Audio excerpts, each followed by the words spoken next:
मैं खेमराज। आज के इस वीडियो के माध्यम से हम संविधान की जो श्रृंखला चल रही थी कॉन्स्टिट्यूशन को जानने की, और उसमें हमने भाग फर्स्ट जो संविधान का उसमें हमने 4 आर्टिकल्स को जाना था। इसमें उसके बाद मैंने बताया भी था आपको कि नेक्स्ट वीडियो में हम जो है 5 आर्टिकल से लेकर 11 तक बात करेंगे, जिसमें हम सिटीजनशिप के बारे में जानकारी लेंगे। तो जिस भी दोस्त ने चैनल को सब्सक्राइब नहीं किया है वह चैनल को सब्सक्राइब अवश्य करें और बेल आइकन को भी प्रेस करें। ठीक है, तो मित्रों अब हम चलते हैं ज़्यादा बात न करते हुए हमारे टॉपिक पर। तो सिटीजनशिप, फर्स्ट ऑफ ऑल हम बात करते हैं सिटीजनशिप की। सिटीजनशिप क्यों ज़रूरी है? क्योंकि नागरिकता के बिना जो है व्यक्ति की पहचान नहीं हो सकती, यानी वो अपनी आइडेंटिफिकेशन किसके आधार पर करवाएगा, यानी अपनी पहचान नागरिकता के आधार पर ही किसी भी देश में अपनी पहचान करवा पाएगा। तो यहाँ इंडिया में एकहरी नागरिकता है, सिंगल जो है सिटीजनशिप है, जबकि अमेरिका के जो कॉन्स्टिट्यूशन है वहाँ डबल नागरिकता है, यानी कि डबल सिटीजनशिप, दोहरी नागरिकता दी गई है। वहाँ स्टेट की अलग है और वहाँ कंट्री की अलग है। जैसे इंडिया में हम पहले राजस्थानी या हम महाराष्ट्री या हम अन्य जितने भी स्टेट है उनके पहले नागरिक नहीं है। फर्स्ट ऑफ ऑल हम नागरिक है इंडियंस। ठीक है, तो ऑल इंडियंस सिटीजन्स सभी क्या है, इंडियंस ही हैं। इस चीज़ का आप ध्यान रखें। तो फर्स्ट ऑफ ऑल बात करेंगे हम कि नागरिकता क्यों ज़रूरी है। नागरिकता इसलिए ज़रूरी है क्योंकि नागरिकता मिलने पर ही हमको पॉलिटिकल और सिविल और अनेक सारे सोशल जो राइट्स हैं वो तभी प्राप्त होंगे जब हम एक नागरिक हैं, किसी देश की हमको नागरिकता प्राप्त हुई है। ठीक है, तो ये चीज़ आपने समझी।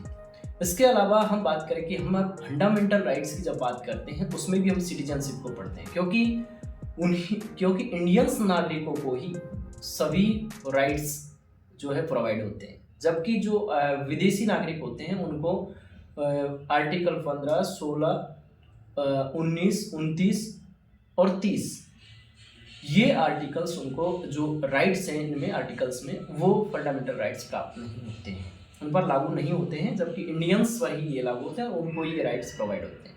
तो इसलिए सिटीजनशिप महत्वपूर्ण है। अब देखते हैं हम सिटीजनशिप से संबंधित जो रिलेटेड आर्टिकल्स हैं उनके बारे में हम चर्चा करेंगे। फर्स्ट ऑफ ऑल बात करते हैं आर्टिकल 5। आर्टिकल 5 ये कहता है कि यहाँ पर, यानी कि जब संविधान हमारा लागू हुआ, इम्प्लीमेंट हुआ 26 जनवरी 1950 को, तो उस टाइम से ही नागरिकता दे दी गई थी, और तब से जब भारत में लोग थे सभी को ही नागरिकता प्राप्त हो गई थी। तो इस आर्टिकल में बताया गया है कि सभी जो नागरिक 26 जनवरी 1950 में इंडिया में थे उन सभी को ही भारतीयता दी गई है, यानी भारत की एक नागरिकता प्रोवाइड की गई है। ये आर्टिकल 5 बताता है। इसके बाद में हम आर्टिकल 6 की बात करें तो आपने ये भी पता होगा कि इंडिया वसुधैव कुटुंबकम की अवधारणा पर चलने वाला देश है, और अच्छी बात है, अतिथि देवो भव मानते हैं। इसलिए हमने पहले फर्स्ट ऑफ ऑल जो डिवीजन हुआ हमारा 1947 में, उस टाइम क्या हुआ कि पाकिस्तान के जो नागरिक थे, यानी इंडिया में आए थे, तो पाकिस्तान से आए हुए नागरिक, आर्टिकल 6 क्या कहता है, पाकिस्तान से भारत में आए हुए नागरिक माइग्रेट हुए ना, तो वो नागरिकों को नागरिकता देने का प्रावधान आर्टिकल 6 करता है।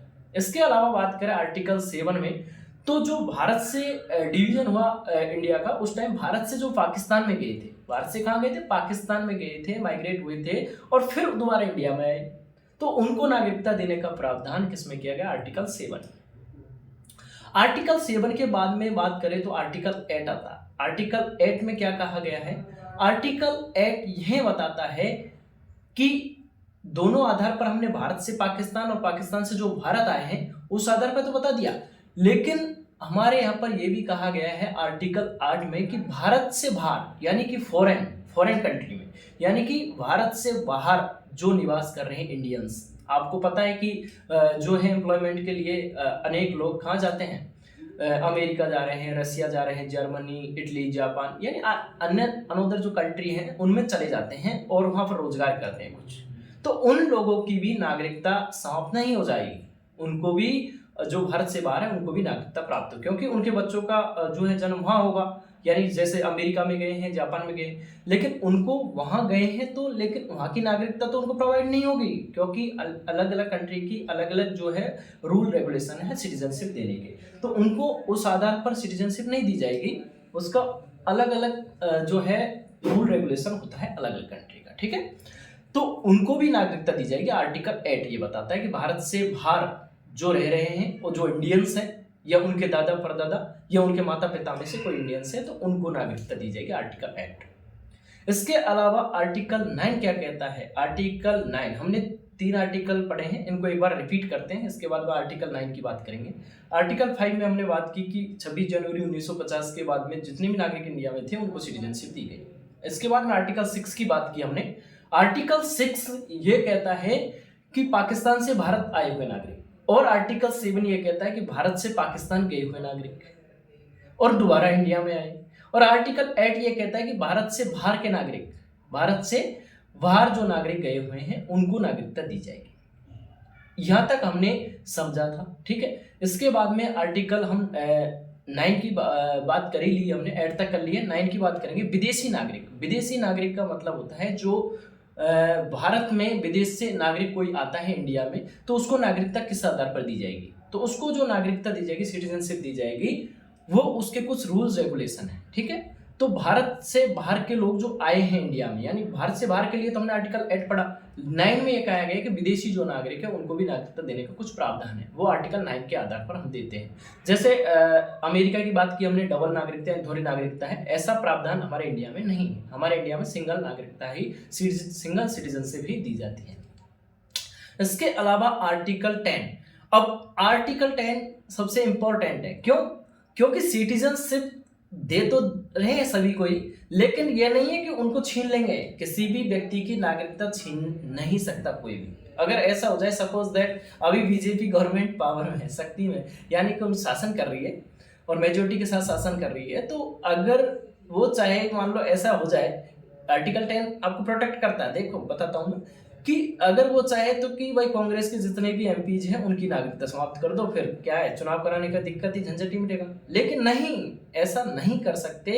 क्यों नहीं कर सकते? क्योंकि संविधान में जो मेंबर्स थे उन्होंने पहले से ही ये अमेंडमेंट करके संविधान में ये आर्टिकल जोड़ा, आर्टिकल 10। और आर्टिकल 10 कहता है कि किसी की नागरिकता बिना किसी, यानी कि अगर वो इंडिया के लिए ऐसा कार्य करता है जिससे हमारी सुरक्षा को खतरा हो, या इंडिया के लिए, जैसे आपको पता है कि चाइना और इंडिया वार हुआ तो चाइना की जो बढ़ाई कर रहे थे मार्क्सवादी पार्टी वाले, ऐसा अगर करे उस टाइम की तरह, तो ऐसे लोगों को नागरिकता जो है बर्खास्त की जा सकती है, लेकिन लीगली तरीके से ही बर्खास्त की जाएगी, इनलीगली तरीके से बर्खास्त नहीं की जाएगी, आर्टिकल 10 कहता है। और आर्टिकल 11 में जो बताया गया है, हम आर्टिकल 11 की बात करेंगे। तो आर्टिकल 11 क्या कहता है कि जो नागरिकता दी गई है उस नागरिकता को हम क्या कर सकते हैं, उसमें अमेंडमेंट करने की पावर, जो नागरिकता सिटीजनशिप लोगों को दी गई है उसमें जो अमेंडमेंट किया जाता है, जो संशोधन किया जाता है, वो पावर किसको दी गई है? हमारे पार्लियामेंट को दी गई है। हमारी संसद ही उसके प्रति जो कानून है ला सकती है, उसमें जो अमेंडमेंट है वो कर सकती है। इसके अलावा कोई भी उसमें किसी प्रकार का अमेंडमेंट नहीं कर सकता है। ये पावर दी गई किसको? पार्लियामेंट को। और पार्लियामेंट में भी गृह मंत्रालय, होम मिनिस्ट्री होता है। आपको प्रेजेंट टाइम पता है कि गृह मंत्रालय के जो गृह मंत्री है हमारे अमित शाह जी है, तो वो अभी सीएए, एनआरसी और ऐसे अनेक सारे जो है लेके आ रहे हैं प्रावधान। तो ऐसे प्रावधान करने का जो है पावर किसको है? पार्लियामेंट को है। पार्लियामेंट में भी होम मिनिस्ट्री यानी गृह मंत्रालय को दी गई है, ठीक है। तो ये आर्टिकल 11 कहता है। तो इन सारे आर्टिकल्स को हमने जाना और इन आर्टिकलों में ही सिटीजनशिप के बारे में अच्छे से डेफिनेशन दी गई है। और हमने ये भी जाना कि फंडामेंटल राइट्स कौन कौन से प्रोवाइड होते हैं जो नागरिक होते हैं और जो नागरिक नहीं होते हैं उनको। क्योंकि नागरिक जो होगा, सिटीजन जो होगा इंडिया का, उनको सभी फंडामेंटल राइट्स और सभी तरह के जो अधिकार है वो मिलते हैं, लेकिन उनको जो है उनको बाउंड किया गया है कि आपको 15, 16, 19, 29 और 30 ये आर्टिकल सिर्फ किसको दिए गए हैं, ये राइट्स किसको दिए गए हैं? ये सिर्फ इंडियंस को दिए गए हैं, न कि अन्य फॉरेन जो है सिटीजन को, ठीक है। तो ये भी हमने बात की इसमें। इसके अलावा बात करते हैं 1955 का एक्ट, क्योंकि जब संविधान बना तो उस टाइम पर जो संविधान सभा के सदस्य थे उन्होंने ज़्यादा इस पर इतना जो है ज़्यादातर जो संशोधित जो प्रारूप था वो पेश नहीं किया था और इतने भी ज़्यादा प्रावधान नहीं बनाए थे नागरिकता संबंधी कि किसी को दिक्कत आए। लेकिन 1955 में दोबारा एक्ट पास किया गया और इसमें अनेक आधार पर नागरिकता का प्रावधान किया गया। जन्म के आधार पर, वंश के आधार पर, देशीयकरण के आधार पर, अर्जित भूमि के आधार पर। अर्जित भूमि का मतलब किसी भी, जैसे सिक्किम को हमने हमारे इंडिया में 1975 में लिया, तो उस टाइम जो नागरिक थे सिक्किम के, उनको स्वतः ही नागरिकता प्राप्त हो गई, सिटीजनशिप प्राप्त हो गई। तो ऐसा प्रावधान हमारे कॉन्स्टिट्यूशन में है। तो ये अनेक आधार होते हैं जिनके आधार पर नागरिकता हमको प्राप्त होती है। 1955 का जो है सिटीजनशिप अमेंडमेंट एक्ट पास हुआ उस टाइम पर, लेकिन इसमें अनेक बार संशोधन हुआ। ये एक्ट तो उस टाइम तो बन गया 1955 में, लेकिन इसमें अनेक बार क्या हुआ, संशोधन हुआ, अमेंडमेंट हुआ। और 1986 में हुआ, 1992 में हुआ, और 2003 और 2004 उस टाइम पर भी इसमें अमेंडमेंट हुआ। और 2016 में तो प्रेजेंट टाइम में अभी लेटेस्ट किया ही है, और इसको 2019 यानी CAA एक्ट के नाम से पास किया गया। तो इस प्रकार हमारी सिटीजनशिप की जो अवधारणा है इन आर्टिकल्स में दी गई है। ये पार्ट संविधान के जो पार्ट कौन सा है, पार्ट 2 उसमें दी गई है, आर्टिकल 5 से लेकर 11 तक। और ये जो अवधारणा है सिटीजनशिप की अवधारणा है, हमने अमेरिका के संविधान से ग्रहण नहीं की है। ज़्यादातर लोगों को पता होता है कि अमेरिका से हमने फंडामेंटल राइट्स ले लिए, सिटीजनशिप भी हम अमेरिका से ले ली होगी। नहीं, ये श्योर्स हमने कहाँ से लिए हैं, सिटीजनशिप संबंधी श्योर्स हमने ब्रिटेन के संविधान को फॉलो किया है। ब्रिटेन के संविधान से हमने ये श्योर्स प्राप्त किए हैं। ठीक है, तो इस प्रकार हमने सिटीजनशिप को समझा। आप वीडियो को अधिक से अधिक शेयर करो, चैनल को सब्सक्राइब करो, और आगे हम नेक्स्ट वीडियो में अगली जो टॉपिक है उसकी चर्चा करेंगे, जिसमें हम आर्टिकल 12 और 13 को देखेंगे, क्योंकि 12 और 13 जो आर्टिकल्स है उसके बाद में ही फंडामेंटल राइट्स की हम बात करेंगे, क्योंकि आते तो वो फंडामेंटल राइट्स में ही, लेकिन वो थोड़े लॉन्ग है और उनको समझना जरूरी होता है। ठीक है, तो धन्यवाद मित्रों, जुड़े रहे हमारे पॉलिटी हब कैमरा चैनल से, और इसको लगातार सब्सक्राइब और वीडियो को शेयर करते रहिए। Thank you.